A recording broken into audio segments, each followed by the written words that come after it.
es Camilo Ateortúa, soy seminarista en el Seminario Nacional Cristo Sacerdote, curso segundo de Teología. En esta oportunidad vamos a compartir la canción de la parábola del Hijo Pródigo, musicalizada por el Padre Edgar Larrea.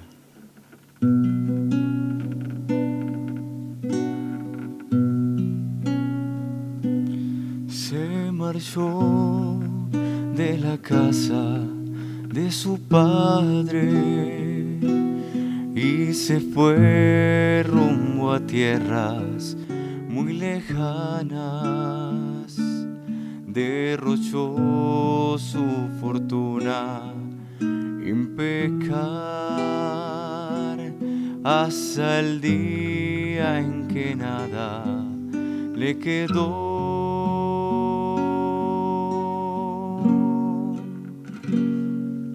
Sintió hambre y consiguió trabajo. En el campo cuidaba de los cerdos, recordando su casa, dijo así: volveré a mi padre y le diré: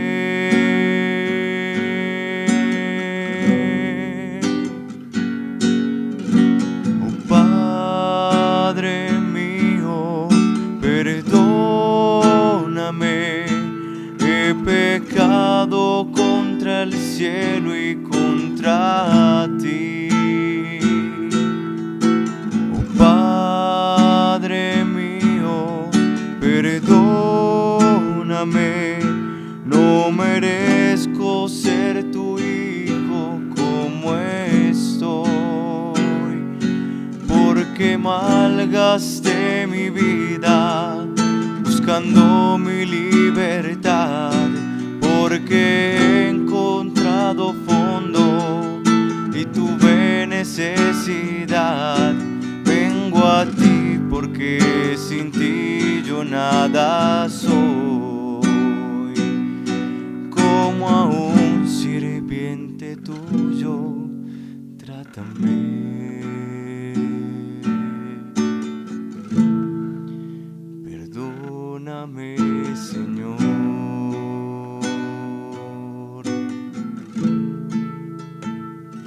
Perdóname.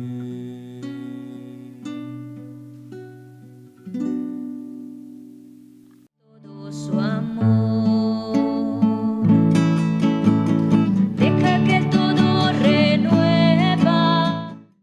Bienvenidos a nuestro espacio de evangelización Jesús Evangelio, donde compartimos y meditamos en torno a la palabra que la Iglesia nos da domingo a domingo. Ya vamos en el segundo domingo de Cuaresma. Es un recorrido en el que hemos podido ahondar en las tres características que hablamos el domingo pasado: la oración, el ayuno y la limosna. Hoy vamos entonces a centrarnos en un evangelio hermosísimo y un evangelio muy significativo para nuestra fe cristiana. Y nos acompaña el Padre Germán Jiménez. El Padre es formador del Seminario Cristo Sacerdote y cumple una función muy importante y esencial en la vida de todo cristiano. El Padre es director espiritual. No se entiende un cristiano sin la dirección espiritual, sin un guía que nos conduzca hacia el Señor. Padre, bienvenido. Brian, muy buenas para todos los televidentes de los canales de YouTube, los que nos siguen domingo a domingo. Gracias por esta invitación. Me encuentro trabajando, como dijiste, en el seminario como director espiritual. Y bueno, es un llamado también para todos los feligreses, los católicos que aman la Eucaristía, que aman la reconciliación, la importancia de tener un guía. Pues, Dios ha revelado todo a través de su palabra, pero también el mismo Jesús ha querido delegar en unos apóstoles una misión tan importante como la es de guiar al pueblo cristiano de Dios. ¿Cómo? Con los sacramentos, con la confesión, pero aparte de eso la dirección espiritual, o sea, es una herramienta valiosísima que nosotros tenemos dentro de nuestra comunidad cristiana. Es decir, que cada uno como bautizado tiene la posibilidad de elegir un guía, un sacerdote que le acompañe en el camino y en el crecimiento de vida espiritual para acercarse más a Dios. Qué bien, padre. Coméntenos, padre, un poco de su historia personal, de su historia vocacional, de dónde es, padre, en qué año se ordenó, en qué lugares usted ha ejercido su ministerio. Bueno, la verdad es una historia un poco larga, debo resumirla, y muchos la conocen. Yo nací en el campo. Luego, después de las labores agrícolas, he pasado a una carrera deportiva a lo largo de 5 años, estuve compitiendo en ligas y de ahí pues aprendí mucho para la vida, la disciplina, el compartir, el trabajar en equipo.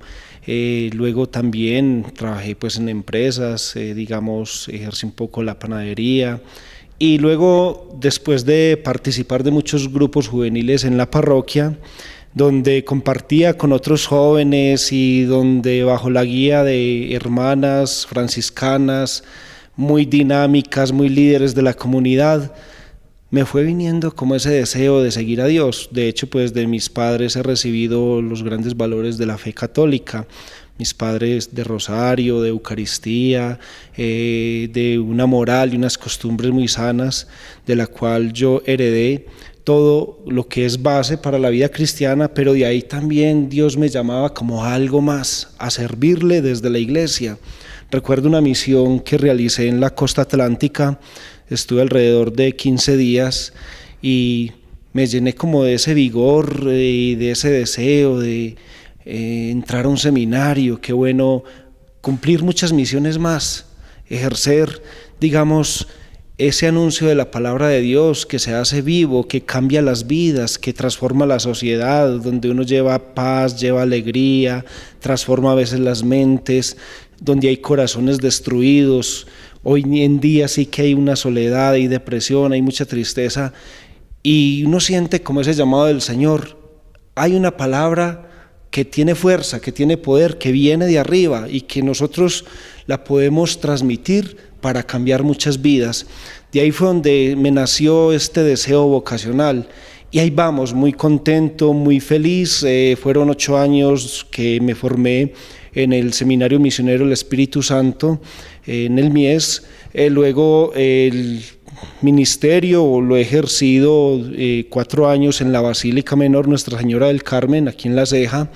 De ahí pasé una experiencia a Roma, estudié la teología espiritual, para lo que tú has dicho, como director espiritual, como ayudar un poco en ese proceso y en ese camino de vida cristiana para muchas personas, pero más específicamente dentro del seminario, porque los que se preparan para ser futuros ministros de la iglesia, los que van a llevar el liderazgo de esta barca que se llama Iglesia Católica, también es muy importante que ellos vayan creciendo en la fe, se unan más a Dios por medio de una guía espiritual. Entonces ya vamos a ajustar 3 años aquí en el seminario y se ha hecho una labor muy bonita con todos los seminaristas, donde yo pienso que la labor va fructificando a través del tiempo. Eso no le toca a uno ver los frutos como tal, pero a lo largo del tiempo es que nos daremos cuenta de esos frutos bellos que Dios ha sembrado en esta comunidad cristiana de formación en el seminario. Pero lo importante es cultivar, es empezar a cultivar. Nosotros estamos en una época en la que se hace mucho cultivo del cuerpo. Uno ve personas que día con día van al gimnasio, uno ve que los gimnasios están llenos, repletos, pero también es muy importante el cultivo del alma. El padre que es deportista, lo fue en una época y aún hoy en día es un padre que ejerce mucho en el deporte, y también en la parte espiritual, pues el padre debe ser consciente y ustedes de la importancia que es complementar la parte física, porque pues, por salud, y también la parte espiritual, ¿cierto, padre? Así es, estamos en una época un poco confusa, sobrecarga de información. Tenemos, una ecología más bien pobre en cuanto al medio ambiente, tenemos un consumismo exacerbado, tenemos muchos problemas en la sociedad, de soledad, depresión, y bueno, todo lo que usted plantea es importante cumplir un rol determinado como cristianos en la época para poder iluminar también desde Dios. Me llama la atención el evangelio que vamos a escuchar en contados instantes, pues cómo Dios revela a su Hijo Jesucristo y precisamente lo envía para que lo escuchen. Hoy en día sí que se necesita la escucha, pues queremos hablar, se escucha por todo lado, en los noticieros, los programas. Estamos sobrecargados de información, pero ¿estaremos escuchando a Dios? Pues esa es la pregunta. O sea, se busca una buena figura, se busca tener excelentes calificaciones en las mejores universidades, se buscan muchas carreras profesionales. El hombre está en una búsqueda constante, pero en el fondo el ser humano sí es feliz. Realmente sí está escuchando a Dios. En fin, por eso tan importante es que nosotros cultivemos también la vida espiritual como una dimensión inherente a cada ser humano, ¿cierto? El hombre necesita hablar con Dios, encontrarse con Dios, y ahí encontrará también la fuente de la felicidad y la plenitud. Y usted, padre, que tuvo la posibilidad de estudiar teología espiritual, ¿en qué consiste la teología espiritual y cuál es su importancia? Bueno, usted ahorita nos daba unos datos, ¿no? Que es muy importante por un mundo confuso, por un mundo que está alterado por esa búsqueda insaciable del hombre, del poder, de tener, de lograr, y que eso nos hace olvidar de una parte muy esencial. Todo lo que alimenta el espíritu es muy importante. Pero entrando en la materia de la teología espiritual, no quedándonos en el aire, sino en la materia de la teología espiritual, ¿qué importancia tiene la teología espiritual hoy y en qué consiste? A ver, Karl Rahner y junto con muchos teólogos han dicho, o sea, el cristiano del siglo XXI tendrá que ser contemplativo o de lo contrario no será cristiano. O sea, realmente estamos en una época donde se delimita científicamente cada profesión, cada rol, se crean más profesiones para la humanidad. No era como otra época en la cual nosotros podíamos elegir entre 2, 3 profesiones o 4 profesiones. Ya hoy en día se ha abierto mucho el campo. Ahora, ¿qué atañe en la vida cristiana? ¿Qué atañe para nosotros poder vivir mejor la vida cristiana? Entonces se necesita espiritualidad, ¿cierto? No solamente grabar conceptos, aprendernos los mandamientos, aprendernos de memoria las obras de misericordia, aprendernos muchas citas bíblicas de la palabra de Dios. Todo ello es importante, pero es la vivencia, el traer al corazón al mismo Dios a través de su palabra. O sea, es decir que la vida cristiana debe ser también algo práctico. La espiritualidad o la teología espiritual hace como un énfasis en que de manera científica podemos también ver que a través de la historia muchas personas, o sea, han logrado configurar su vida con una experiencia de configuración con Cristo y que a través de Cristo han logrado transmitir la gracia de Dios a la humanidad. Entonces yo creo que la teología espiritual nos debe llevar mucho a la contemplación de los misterios divinos, pero también hechos vivos en la realidad de cada día. O sea, para ser un contemplativo no era como antes, que era una persona que se iba a un monasterio allá solas, apartado del mundo, entonces buscaba a Dios. El contemplativo lo podemos encontrar en la cotidianidad, en el día a día, el que trabaja, el que estudia, el que está metido en la vida política, económica, el que está, ejerciendo una labor de ama de casa. En el trabajo más sencillo podemos contemplar ese tesoro que Dios nos da para manifestarlo al mundo, que es tener a Dios en el corazón, contemplarlo, pero hacerlo vida. Por eso la expresión máxima para entender una vida espiritual y para saber si la persona sí ejerce su vida orante es que por el fruto conoceréis el árbol. Por sus frutos los conoceréis, exacto. Ya los medios para lograrlos, ya sabemos, la oración, los sacramentos, la reconciliación, el llevar pues una vida de piedad, y la oración es un punto esencial para poder alimentar esa vida cristiana, para que dé frutos, que den vida y que manifiesten realmente la incoherencia, lo que se aprende, pero también lo que se vive y lo que se proclama, hecho también en la realidad, en la vida. De pronto a veces nos han juzgado que los católicos somos como muy fríos, como muy poco practicantes, más como de la piedad, de solamente de ir a la misa. No, hay que dar pasos llevados a la vida. O sea, de todo ello, llevarlos a una vida concreta, un testimonio floreciente, un testimonio que arrastre, que demuestre que lo que cree tiene validez ante la sociedad y sobre todo hoy que se quiere desplazar a Dios de todos los ambientes, sí que es cierto que necesitamos. Gracias, Padre. Vamos a entrar ahorita en el campo que nos alimentará. Todo lo que hemos hablado es un alimento. Y otro alimento muy importante es la Sagrada Escritura, la Palabra de Dios. Padre, introdúzcanos en el texto con una oración al Espíritu Santo. Vamos a invocar la presencia del Espíritu Santo para que sea Él quien inunde nuestro ser, que en estos momentos, pendientes de nuestra pantalla, logremos entrar en sintonía con la presencia de Dios, que sea el Espíritu de Dios que disipe toda oscuridad, todo error, que aleje todos nuestros pensamientos indignos, aleje nuestras preocupaciones. Hemos sido maltratados por los avatares de la vida, por el pecado, los problemas, pero que sea el Espíritu de Dios quien nos ayude en estos momentos a orar su palabra, a concentrarnos solo en Él. Ven Espíritu Divino, ven, disipa toda oscuridad y todos nuestros errores, para que seas tú el que haga brillar en nuestro corazón la palabra de vida.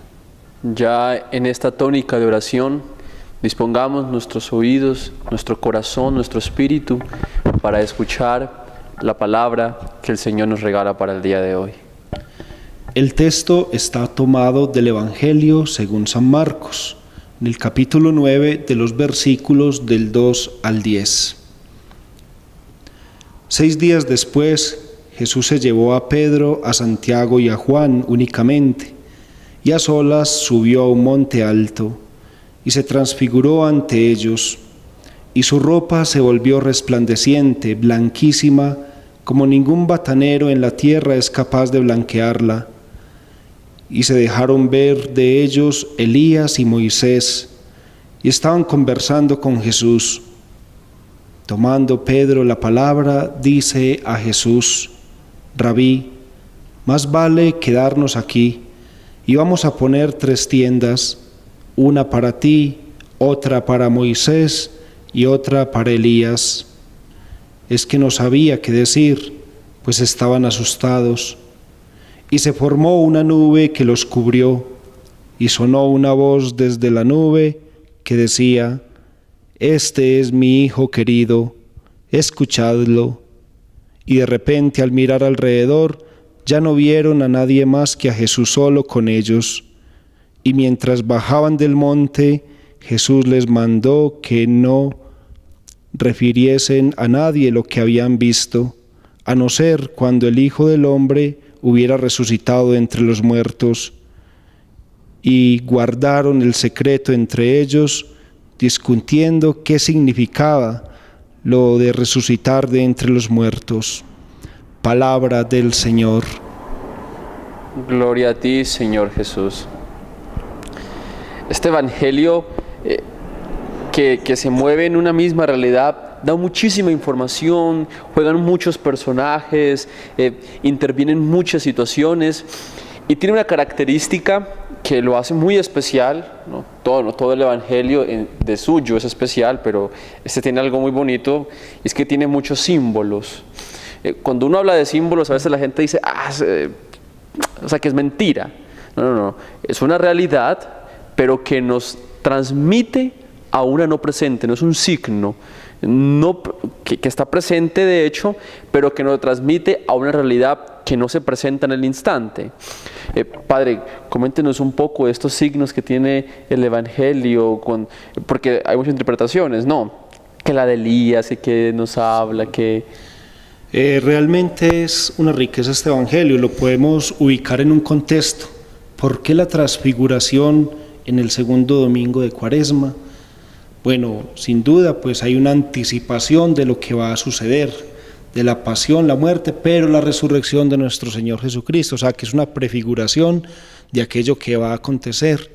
Y bueno, hay un signo revelador, o sea, y ese signo se replica en la montaña, ¿cierto? Hoy, por ejemplo, escuchábamos el libro del Génesis, ¿cierto? Abraham subió a la montaña, fue a sacrificar a su hijo, pero finalmente el ángel del Señor le dijo, detente, no sacrificó al hijo.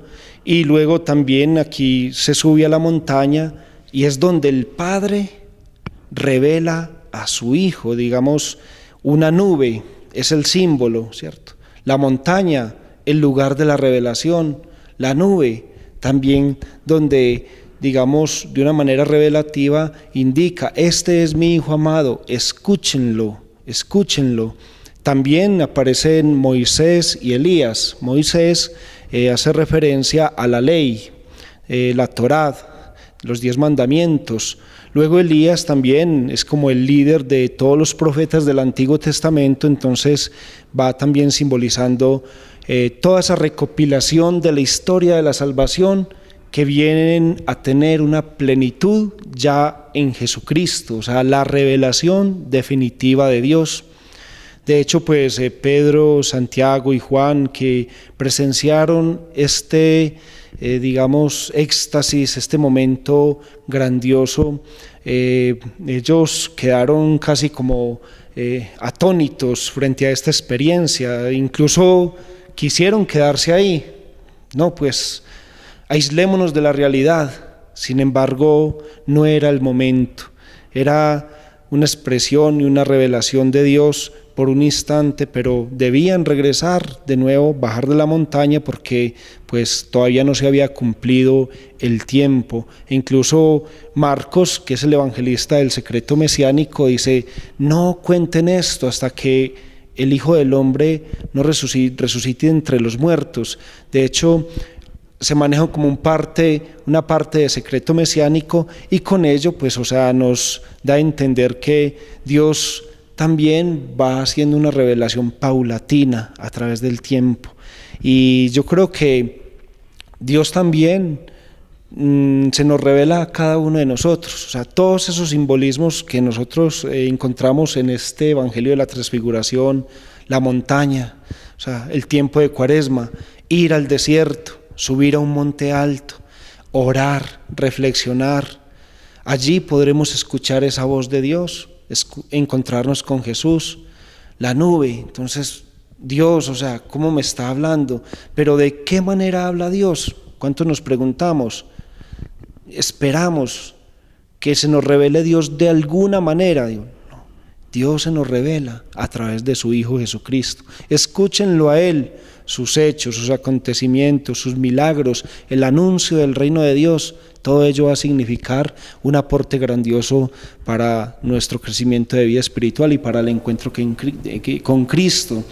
Y de ahí el cristiano no se debe quedar solamente en un momento contemplativo, de un aspecto pues, de aislarse de la comunidad, sino que cuando escucha a Dios, cuando siente que Dios le habla el corazón, también hay algo que decir a la humanidad, salir también a anunciar a Cristo y a replicarlo en la vida cotidiana y también donde nos encontremos, en la vida familiar, en cualquier ambiente, poder sentir esa presencia de Dios que se transmite a través de los tiempos.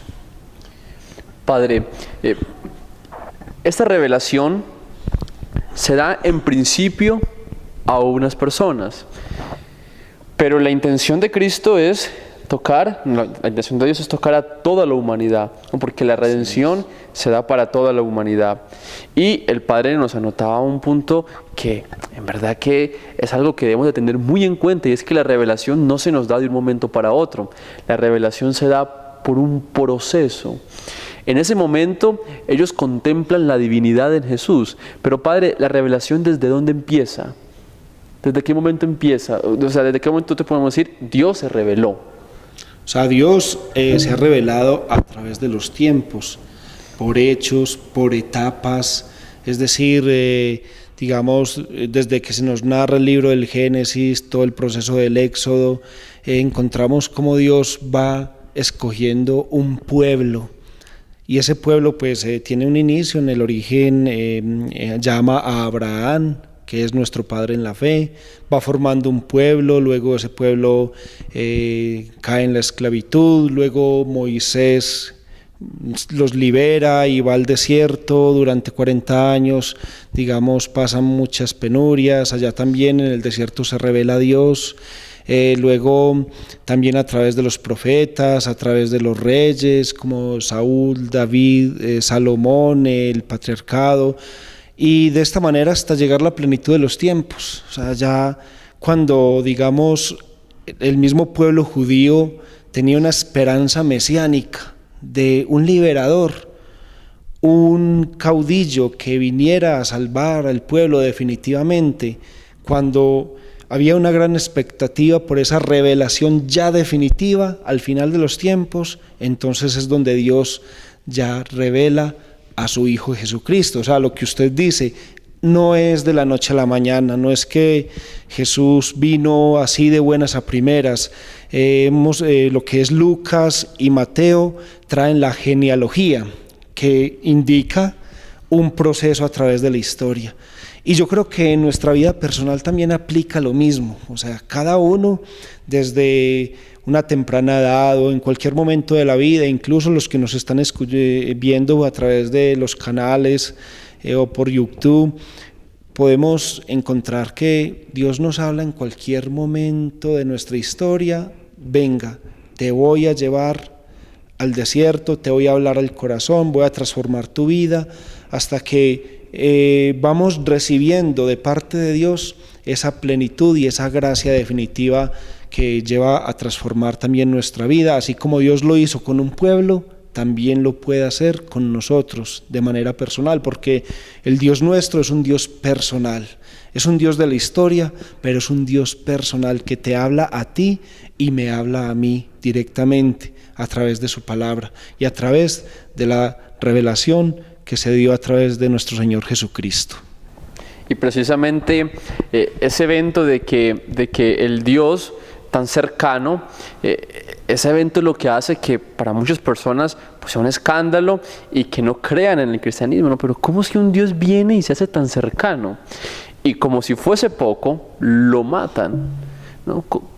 Eso es dificilísimo de entender, pero solo se entiende por la fe, ¿no? Un Dios cercano, un Dios hermano, un Dios humanado, esa expresión es hermosísima que la escuchamos en la novena, un Dios humanado, no es ese Dios distante, intocable, sino un Dios que se unta con nosotros y que se pareció en todos nosotros, en Jesús, menos en el pecado. Pero la fe se fortalece por la oración. Claro. Y aquí, Padre, me gustaría que nos compartiera algo, y es que el Evangelio del domingo pasado, ¿no? Nos mencionaba que Jesús se retira, se va al desierto. Y en ese momento Jesús vuelve y se retira, pero ya no va solo. Y en este retirarse, los apóstoles se encuentran consigo mismo, pero también se encuentran con Dios. O sea, ellos están experimentando algo único, están experimentando una revelación. ¿Qué podríamos, Padre, entonces nosotros anotar en torno a la oración? ¿No? Porque decíamos que es una de las características cuando introducimos en el programa, ¿no? La oración, el ayuno y la limosna. Pero quisiera, Padre, que nos hablara de ese punto tan importante, la oración. Bueno, si nosotros hemos leído que Jesús tomó consigo a Santiago, a Pedro y a Juan, los llevó y se transfiguró en un monte, yo creo que la montaña tiene un significado muy grande en nosotros. O sea, quien sube a una montaña, o sea, tiene una panorámica más general del entorno, del lugar. Desde allá puede incluso comunicarse, estar más cerca de Dios. Y yo creo que la oración es ese ir a un lugar especial donde uno se encuentra.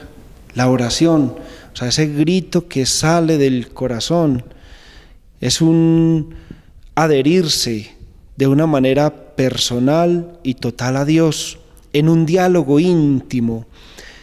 Y ahí es donde más fácil actúa Dios en el ser humano, en cada uno de nosotros, sacando un espacio de oración en la mañana, levantarse. Hay personas que llegan y no pueden salir o dar el primer paso si antes no se han santiguado, se han echado la bendición, si no han sacado unos minutos para recogerse, para orar, para entregar todas las actividades del día, todos sus proyectos. Ese momento especial de la oración transforma grandemente la vida. Ahora muchos católicos tienen o están cogiendo la costumbre de ir a la Eucaristía. Bueno, media horita, 35 minutos sacan en el día, van si es en la mañana, al mediodía o en la noche, buscan el espacio para ir a encontrarse con Dios. Entonces, por medio de la Eucaristía es la excelencia en la oración, o sea, porque es tener a Jesús directamente en su presencia eucarística. Cada vez que vivimos la Eucaristía recibimos todas las gracias de Dios porque escuchamos la palabra, porque su presencia viva está a través de esa hostia santa, y porque cuando comulgamos, o sea, nosotros somos otros Cristos, inmediatamente se hace una transformación en nuestra alma y en nuestra vida, porque es la presencia de Cristo que ya empieza a caminar con nosotros. Es decir, ese encuentro que está tipificado en la montaña de la transfiguración, nosotros lo podemos hacer en la vida cotidiana. Muchos oran con el Santo Rosario, otros se encierran en su cuarto y allá a solas se comunica con el Padre Dios. Pero también, como dice la palabra, cuando 2 o 3 están reunidos en su nombre, ahí estoy yo. Entonces la oración también toma una dimensión comunitaria. La oración de intercesión, la oración de súplica, la oración de alabanza. O sea, no limitar de pronto un solo modo de oración, sino que nosotros podemos tener un contacto con Dios en diferentes estilos. Y bueno, que no nos falte, porque entre uno más ora, más quiere orar, más beneficio le encuentra la oración. Yo soy muy partidario de cuando se va pues donde los psicólogos a hacer terapias, cuando hay problemas en la familia, problemas de estrés, hoy en día tantas situaciones que vive el ser humano, tan trágicas. Les recomendaría, número 1, primero oren. En la oración recibirán un discernimiento. ¿Qué debo hacer? Antes de tomar una decisión, oren. Oren con fe. ¿Qué voy a hacer? ¿Tomo este camino? Más bien sigo aquel. ¿Qué hago? Oren. Oren y la oración les va dando una luz en la vida. Y yo creo que las grandes decisiones de grandes personajes en el mundo han sido primero oradas. ¿Qué profesión voy a tomar? Un estudiante cuando sale de bachillerato, ¿qué voy a hacer? ¿Qué carrera coger?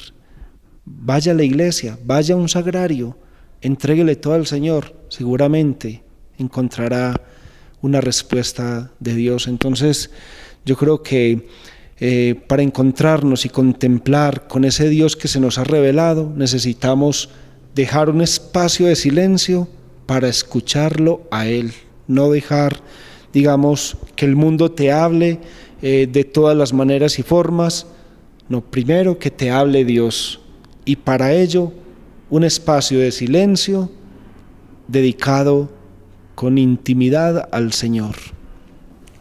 Padre, muchísimas gracias. Se nos acabó el tiempo.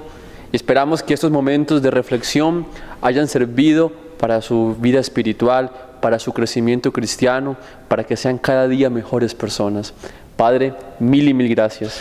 Con mucho gusto a todos los televidentes, a usted Brian por este servicio tan generoso que está prestando al Seminario Cristo Sacerdote con la pastoral de los medios de comunicación. Esperamos muchos éxitos y vamos a orar por esta bella labor que yo sé que va a dejar grandes frutos en muchas personas que nos siguen a través de este medio. Muchas gracias también a todos. Dios le pague, Padre. Y a ustedes los esperamos dentro de 8 días aquí por este mismo canal. Dios los bendiga. Todo su amor. Deja que todo renueva.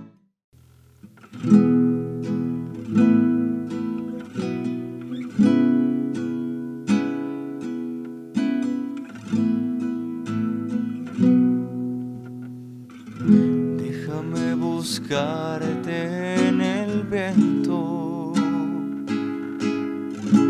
y descubrir que eres tú el que sopla. Déjame buscarte en la lluvia y descubrir que eres tú el que llora, para entender que yo soy una obra tuya y levantar mi voz, y levantar mi voz a ti.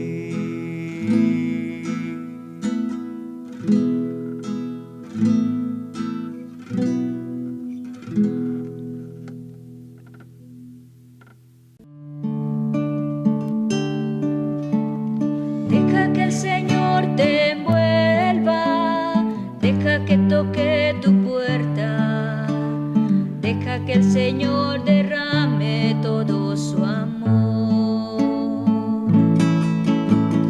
Deja que todo renueva, deja que sea. Deja que el Señor te envuelva, deja que toque tu puerta, deja que el Señor